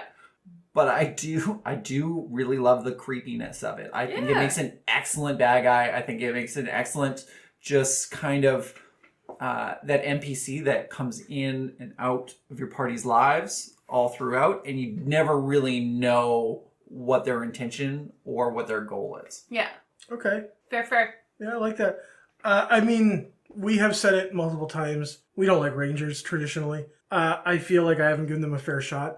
The benefit to a Ranger is in their subclass. Yep. And I think more specifically with cross-classing. I think if you cross-class, that's how you redeem the Ranger. Yep. Right? That's how you can really make it pop. You can do so many things with it. Any one of these can cross with multiple different other archetypes and subclasses and so on. But I mean, again, coming back to the 3.5 background, there was nothing wrong with taking a full 20 levels of just Ranger. No. You never needed to prestige class or take an archetype before. And I feel like that wouldn't necessarily work here. Like the Ranger, it really is all in those little, I know you only get 4 abilities, or the 4 abilities at the different levels. Yeah. But that's what makes and breaks it. 100%. Right? To spice it up a little, it's got some spells. I think you and your DM need to sit down and reflavor things like the being able to communicate in some way with your swarm, that kind of thing. Maybe instead of like having the vines for entangle, it's a swarm to entangle, but it still works the same. Adding those little bits of extra flavor is what is going to make you get the most out of these and make these actually like a viable, interesting character to play. Yeah. Right? I mean, I still...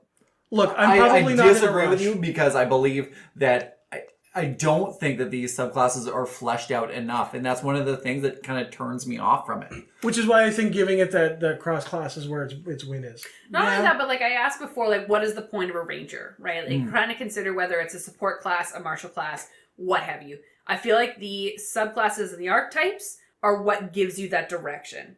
I feel like a Ranger can go be any of those options, and then the subclass is what helps you decide what that direction is. Like, I feel like a Fey Wanderer very much feels like a support character. Mm-hmm. They aren't necessarily going to do the heavy damage. You can build it to be that support healing, bamf them in and out of battle to give them a good heal, X, Y, Z. The Drake one can definitely be very battle heavy. You're doing your breath weapons, you're tossing out weapons. Like, it's going to be more martial. Like, I feel like it's the subclass that gives you your purpose as a Ranger. Otherwise, in my mind, Rangers are neutral until decided otherwise. Yeah, all right. Yeah. I agree. All right, so that's all we have for this discussion on Rangers for now. At this point, we've covered all 116 official subclasses in 5th edition, but there's still a lot to talk about when it comes to building characters, and we'll continue to keep working on subclasses as they get released. So subscribe or follow and check back regularly to see what inspirations and insights we'll have for you in the future. Next week, we'll be going over weapons, damage types for players to think about, and the officially published poisons. Thanks for listening to another episode of the It's a Mimic podcast. If you'd like to support us, we have a donate button on our website, www.itsamimic.com, as well as a store for some totally legal It's a Mimic contraband. We also rely on word of mouth to get news of the podcast out there to the community, so please pass the word to everyone you know that we're available on iTunes, Spotify, and YouTube, as well as most podcast apps. Thanks again for listening to a Mimic. Thanks again for listening to a Mimic. Where you never know what you're going to get. I feel like those gotta be the most 2 suspicious words ever is totally legal. Yeah, what we're doing is totally legal. It's totally legal. Yeah, absolutely. Just trust me, bro. Just legal. Don't worry about it. Just trust me. This has been an It's a Mimic production. Inquiries, requests, and questions for our mailbags can be sent to info@itsamimic.com. If you guys had a favored enemy in real life, what would it be? Does it have to be a person or can it be an inanimate object? It can be anything you want. Uh, So it could be a group of people, it could be a single person, it could be a thing. Just what is something that pisses you off so much that you know too much about it and would want to deal extra damage to it. I was just going to say people that walk too slowly in front of me. Okay. Oh, that's good. I was on the same train. I was thinking like people in front of me in traffic that get in my way. I would love to cause damage to them. All right. Or people that walk, like, go on escalators and don't walk up the escalator. Or they stand just on the left side. Because, like, the right side's for the left side for walking, right? Yeah, left you walk, right you stand. Yeah, don't fuck that up. Don't be the asshole that stands in the middle. No, it's universally known. Yeah. I would fuck that person up. It should be. Okay, Okay. for me, it's along the same lines as that. It's when you're walking down a sidewalk or a hallway and there's a group of people coming at you and they're walking just abreast, taking up the whole thing, and they just won't move out of the way. You know what you do is you look for the people within that group that are holding hands because they're the couple, and you bust right through those two. Oh, Red yeah. Rover Yeah, style. 100%. Yeah. I'm tall enough now, I won't be clotheslined, so I'm down for that shit. Yeah. So essentially, I think what we're getting at is people that impede the way of others through selfish thinking. Absolutely. Those pricks. Or lack of self-awareness, I feel is like... Oh, that's yeah. the one right yeah, there. just common fucking sense. It's not that common. Fuck! My favorite, what's his name? Fuck, I can't. Guy. No, comedian George Carlin joke, Yeah. where he's like, imagine how dumb the average person is, and then just know that 50% of people are dumber than that. Yeah, I mean, I know some dumb people, and like, oof, Hey man, I worked at boy. retail for 15 years. you brave soul. Right? Yeah. That This explains is- a lot. This is why I'm a bitch.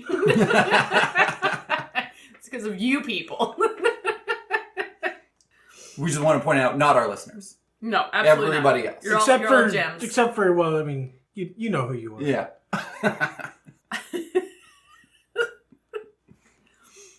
Jeff. You seen the title of this fucking episode? I know. I do not, good luck. Right. Your practice for this one. Did you do your voice warm-ups? Say shillelagh 7 times. Hey everyone, if you just can't get enough of the It's a Mimic podcast and want to join in the conversation, fear not. You can also find us on Instagram, Facebook, or at it. You're really good at this. Yeah, I know. Thank you. I got a bit of piss and vinegar today. I don't know why. I was gonna say, are you trying to top my sass today, or like what's happening? I am in trouble, aren't I? I'm a little tired. I don't really think I'm like really quite there. You better get your shit together. Oh shit. Whatever you need, my guy. What do you need? Teaming up on Dave Day. Yeah. I guess it's a good thing you're used to being double teamed. Oh.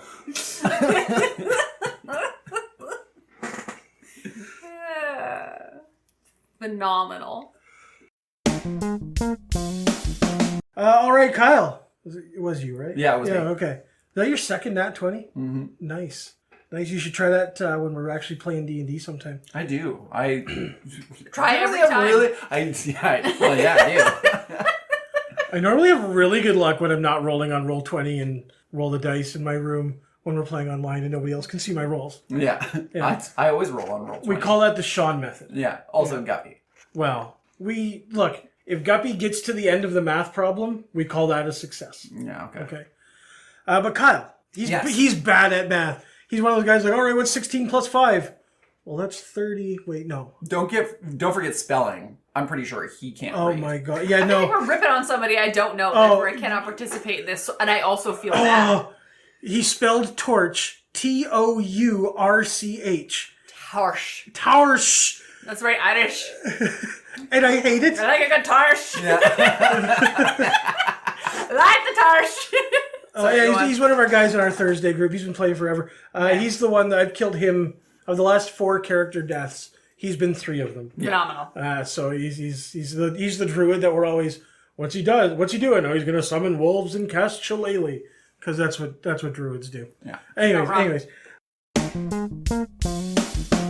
Okay, we're on to the Swarmkeeper. Yeah. All right. What you got? So the quote from Tasha's is, "I love insects. Organized, relentless, specialized champions, and aligning their single-minded will." Yeah. You know, I can read. You can't. Barely I can. So the quote from Tasha's is, "I love insects. Organized, relentless, specialized champions, and aligning their single-mindedness." I wrote single-mindedness, and I can't change it because it's on Google fucking Drive. Mindedness. Yeah. I love bags. No.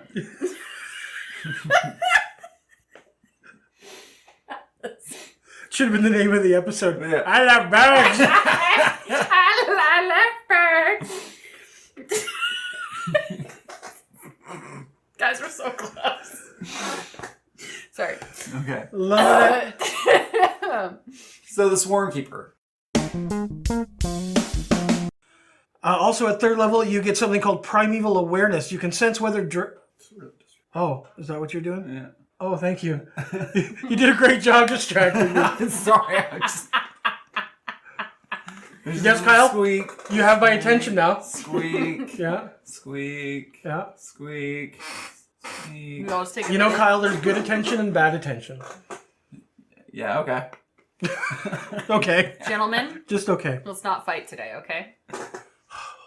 You're not my real mom. You don't know. I'm not that. even your fake mom. Sit down, son. Fair point. I'm already sitting down. I'm already sat. Yeah. We had a conversation. Oh, you were talking about starting an OnlyFans for your feet. Yeah, only toes. Yeah. Yeah. No soles, no heels. Nope. Just Just toes. toes. Just toes. Yeah. I have a webbed toe, so I feel like it's going to be very, very niche. Oh, Yeah, yeah. I think someone's really going to pay me a lot of money for that. Yeah. Get into the sock game. No, just bare feet. Toes. Yeah. Otherwise, you have to get those toe socks, like those ones that separate your toes. Mhm. Yeah. What? You don't know? You haven't You've seen never toes? seen- No, I know what they are, but why can you only get those? Because it's an only toes. So if you put socks on, you're covering up I your see. toes. So I see. you would have to get the socks that separate your toes so that you still have toes within your socks. Yeah. What if you just made miniature socks that just go over each toe? No. I'm gonna call those toe condoms. Yeah. Gotta play it safe, guys.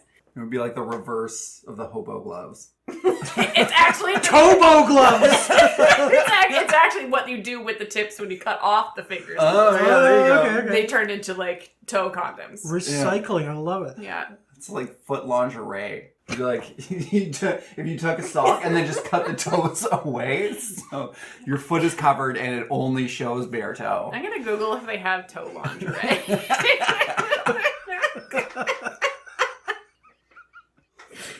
This is great. Hold on here. Foot lingerie from Etsy. Let's see what it looks like. Oh. Oh! It exists. Oh, wow. Oh, lacy. I like it. Oh, wow. Yeah, interesting. So our new episode topic today, Feet. feet. Yes. And toe lingerie. Toe lingerie. Okay, I've learned something I need to unlearn. Got real weird real fast. It really did. Like, apparently there's a lingerie out there that specifically is built to give women camel toe. Oh, okay. Like, that's what it was built for, was to do that. That sounds That's the wrong kind of toe lingerie. It was not, I was not expecting. I mean, I should have expected that when I said toe lingerie, but that's fine. Only, you know what? Yeah, I need Yes. to unlearn it. Yep. Thanks for sharing. You're welcome. Can always count on you. Yeah, that's what I do. Thanks for listening. Bye.